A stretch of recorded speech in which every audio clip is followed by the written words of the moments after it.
Hello everybody, long time to see. So I'm gonna get right onto it. Black Lives Matter, and that's what this entire video is going to be about. Mainly about racism on the internet, but I want to kind of give us a few updates on my channel. So I know I've been making a lot of videos. I was supposed to get a video out by the beginning of June.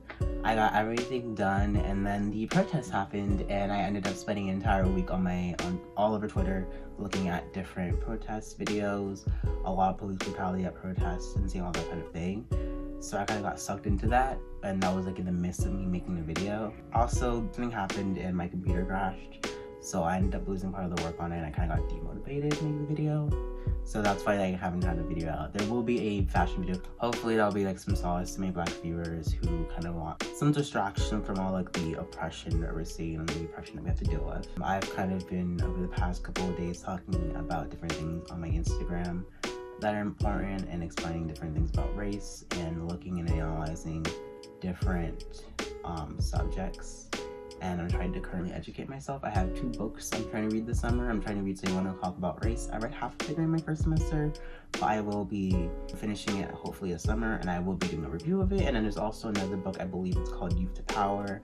I work for this climate change organization called 0 Hour, and one of the founders wrote a book about how to organize, and I think that's like a really important thing to kind of talk about now, since like a lot of people kind of like want to fix things, or people are really tired, especially my generation, of like the constant oppression, the constant back and forth for trying to fix things and then not having able to fix things because the government at first is like being nice to you and just giving all these things like civil rights, but then like will completely decimate an entire generation of Black people just so they wouldn't have to deal with another civil rights movement. So yeah, so today we're going to talk about the internet and racism on the internet. I don't have any points. I'm just going to go about it. Let's talk about the discussion around the N-word. To me, the N-word was kind of always a thing that's always been there. The neutered version of it, that's a lot more accessible for like Black people to say around other Black people. That's a lot less like ugh and jarring. So that's something that's always been there, but the hard R version of it, I never really heard it up until 2017, when a very, very, very, very, very, very annoying YouTuber decided to make a video about, should we use the N-word or not? Can we use the N-word? Or are we allowed to use all other slurs, or can we not use slurs for comedy or whatever? It was dumbass bullshit. That's like, you're a white person talking about this. You are in no way a person should be talking about this. You, from what I know, are not associated with any kind of marginalized group. You should not be starting a discussion on whether or not we should talk about slurs. That's the first red flag. The second red flag is this creator loves to dunk on other creators who have, quote, what he likes to say, kid audiences. So here's the truth about YouTube. Every YouTuber has like kids following them. It doesn't matter who you are, it doesn't matter what kind of content you make, you most likely have a child watching your content, and you're most likely going to have a child audience. Your child audience isn't like 5 years old, as people like to say, but really it's like teenagers. And so of course teenagers aren't like fully like developed in the way where like, not even like their minds aren't fully developed. They're more in the way that they're just kind of going about life. They're going through the life experiences that kind of shape their morals and their values. And so when you have a video that basically says that you can say the N-word, it's gonna cause issues, because 3 days after that video was uploaded, I decided to eat lunch with some of my friends. So I walked down to the ramp where all my friends used to eat food, and then one of them said the N-word with a hard ER. And someone called them out for it, and they verbatim said the exact same argument that this YouTuber said for saying the N-word. And it was the most just what the hell kind of thing I've ever seen in my entire life. Like, it really does show you that like all people really needed is like a person saying it's okay to say it, who like they like to dub as like the bigger person of YouTube or whatever. We've seen that over the past like 5 years, that whoever is on the top of YouTube always ends up being like a kind of cruddy person who should probably not have a platform. But that was kind of annoying. And then we had more other like people who were part of the commentary genre per se, who were more commentating on different people and news, and that kind of thing also kind of popularized different racial things like blackface. Blackface and the N-word seem to be the two biggest things on the internet for some odd reason. We have comedy YouTube, you know, with Jenna Marbles and Shane Dawson making videos with blackface in them. You have makeup channels and makeup artists on Instagram doing blackface looks as solidarity. I don't even want to talk about that. We have commentary channels like iDubbbz and H3H3, and even Keemstar, like either using the N-word, trying to make some kind of weird, like, I don't even know, enlightenment thing with the N-word. It doesn't make any sense. You just don't say it. Just don't say it. Just don't say it. Just don't say it. Just don't say it. Just don't do it. Don't do it. Just don't do it. Don't do it. Anyways, you kind of have that, and you have like Ethan like Klein doing whiteface because he wants to be all quirky or whatever, alternative. I don't. You shouldn't be making jokes about blackface. You shouldn't be making jokes about the N-word. You shouldn't be doing them to elevate your thing. You shouldn't be using it as a criticism against Tana Mojo. You shouldn't be using it at all. There's no reason you should be using blackface. There's no reason you should be doing that. And the reason why is because people will replicate you. You have clones. Every popular YouTuber has their own clones. So you're going to have things like beauty boys who are clones of a lot of the popular beauty gurus like James Charles and whatever. They themselves are copying what James Charles is doing and getting into scandals. So of course you're going to have other YouTubers copying the same things and talking about the N-word, and now it's becoming this popular thing to the point where like now I hear the hard R version all the time, and that the type of fans that would follow like the commentary channels are also saying the N-word to people. I follow this page where about my old high school that where Black people kind of and people of color share their own experiences. And one of the like saddest things that this really like nice person that I knew talked about how someone said that they were having an N-word moment, and it sounded like something that you would hear from the edgy comedy people, not like comedy in the way of Shane Dawson, but comedy in the way of Ethan Klein, where they're just saying it. The people are just using it, and they don't care about the derogatory thing because you have these commentary shows not explaining the history of these things. They're bringing up different slurs that people probably didn't know about, but now they do because your video has what, like 800,000 views now. It's getting ridiculous. It's absolutely getting ridiculous. And now that we've kind of talked about, you know, the big things, let's talk about other things like people appropriating African American vernacular, and that being a very like big problem because you're having people take these African American vernacular and then they're using it wrong, and then you have these stupid ass like bigger platform people saying, oh, it's so annoying when people say blah blah blah or blah blah blah, and it's like it's probably annoying because it was meant for not you. It was meant for a different group. You shouldn't be criticizing a fucking word. You shouldn't be policing how people use a word. Like, not even a word, how people are policing slang. Like, that's an entire issue in itself, with people policing new words because they think it's hip and trending and it doesn't make any sense. And it's like, the reason why it doesn't make any sense because a Black person came up with it, and now a white person is using it without actually properly understanding what it means. Why do you think the word period has slowly changed over the past 3 years? Why do you think that happened? African Americans and just like Black people in general on the internet are having to accommodate for people stealing their looks, their culture, their language, and having to change up every week or so just so we can have our own thing. And it's disgusting to see that. It's maddening. It's just absolutely maddening. When we get to like people stealing from other people, we need to talk about a really thing that no one really talks about, and it's a lot of memes nowadays and reaction videos nowadays have Black people in them, and that's something that's been kind of been really uncomfortable with. Now, at first, I really thought like, why are white people making fun of Black people?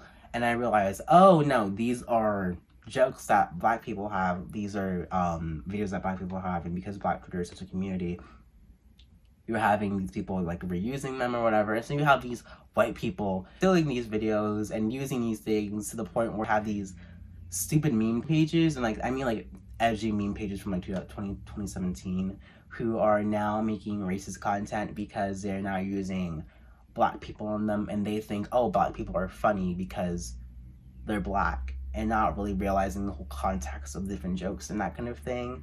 It's like, but the black turtle will laugh with people, but anyone other than that would laugh at the people. Hey, it's editing me here. There are a couple of things I want to talk about. I'll be popping in a couple of times throughout the video to like add in some things. I kind of want to talk about the meme thing. I think it's okay if we use black people in memes, but I think as long as we're not laughing at them and we're laughing with them, it's fine. And also, if we have the permission of black people to use them.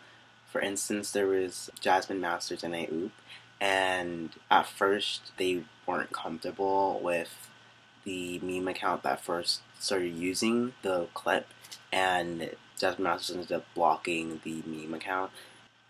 Even though Jasmine did get the Jiffy Award for all of this because it was played like 1 billion times, I think, there's still the issue that Jasmine Masters didn't like really consent to that being used, and the meme account tried taking accountability. Well, not even accountability, but more saying, I'm the reason that Jasmine Masters ended up getting the award, and that's just really uncomfortable to kind of look at, because it's like, if a black person wants to have something that they've made or something that they're in to be like a joke or something like that, they should have their own consent. We shouldn't be ripping different things from different black people and trying to make fun of them completely, because it's not okay. I didn't make a YouTube channel until now. I really wanted to make like face videos since like 8th grade, but like I never really did it because I didn't want anyone to like make fun of me or me to turn into a meme. Because I'm black, I'm more likely to turn into a meme now, and it's really sad and depressing to see that, and it's something that no one really talks about on the internet. So with all of that, we also need to talk about how there aren't that many black creators. Up until TikTok was created, I don't really know that many black creators. I am starting to follow a lot more of them, but there aren't that many. You know, there was Kingsley apparently. There was King Bash, Glozell. That was like really it. It was kind of like when it came to comedy YouTube, it was predominantly white people. When it comes even like today to like big TikTok influencers, a lot of them are, you have like the big white TikTokers. Just over the past year, to see everything, seeing how Amanda Beebe talks about this. Every YouTuber has like a racist coming of age story, and like it's so true. It feels like almost every single like big influencer or YouTuber or just anyone in general has some kind of racist past, has done something racist in their past, and we need to like talk about that, because like blackface and the N-word were a thing that was inappropriate in the 80s, in the 90s, in the early 2000s, in the 2010s, and most likely in the 2020s, and the 2030s, and the 2040s, and the 2050s. And we can't keep saying like, oh, they were young. They were like 25. Like, some of them were in their 20s. We need to like get to this point where like we need to like stop saying like they were young, because like we need to start asking the question, why did you know the N-word at such a young age? I didn't know about the ER version of the N-word, and I'm black, up until 2017, when people started saying it because people on the internet started making it popular. So it's getting to this point where it's like, I don't really know how to feel. Like, I think one of the biggest things that's so hard about like me trying to like start my YouTube channel is that there like really aren't that many people like me.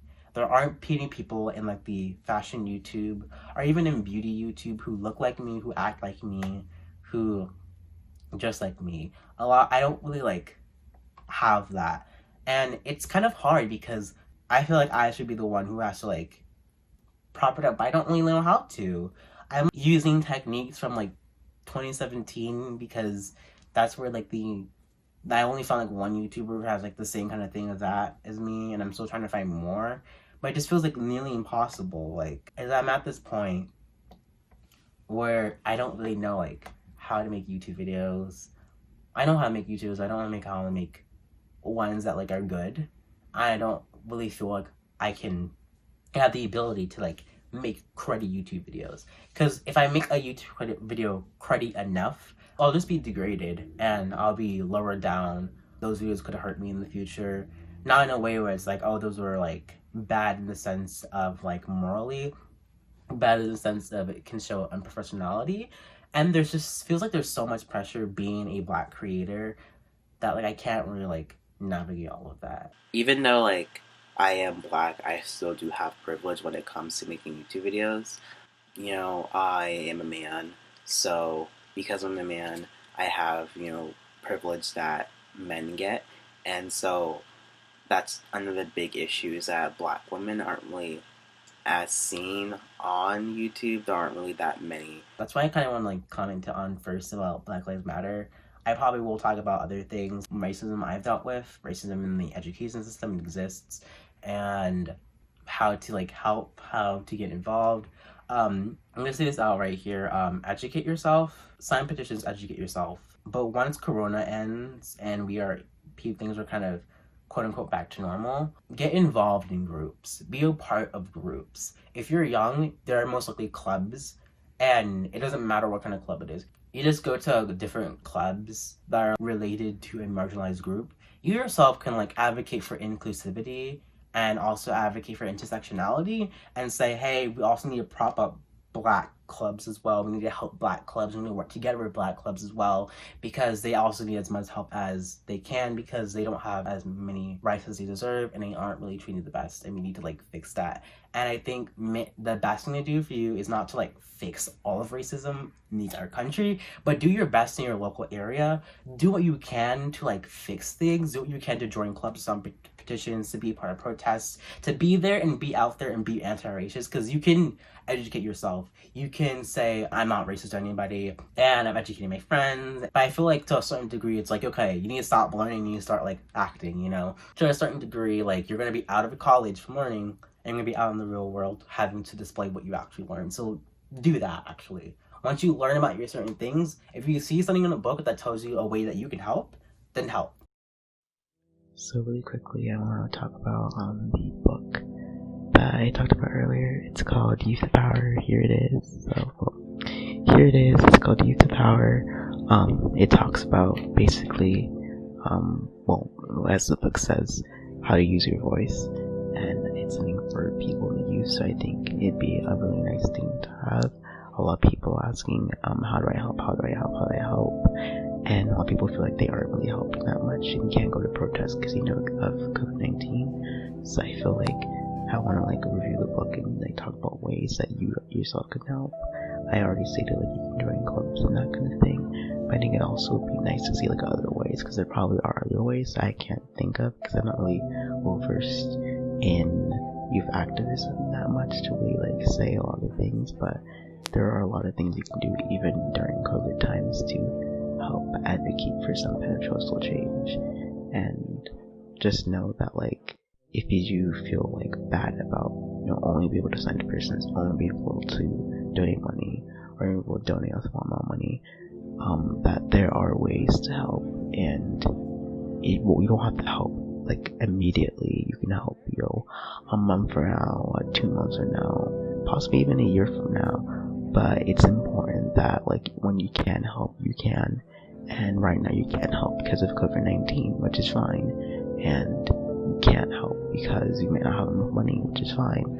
I think as long as we find different ways of helping, we can and do what we can and do as much as we can and get as many people as possible to help, we may actually be able to get some kind of social change during this generation. But yeah, thanks everyone for watching the video. Bye.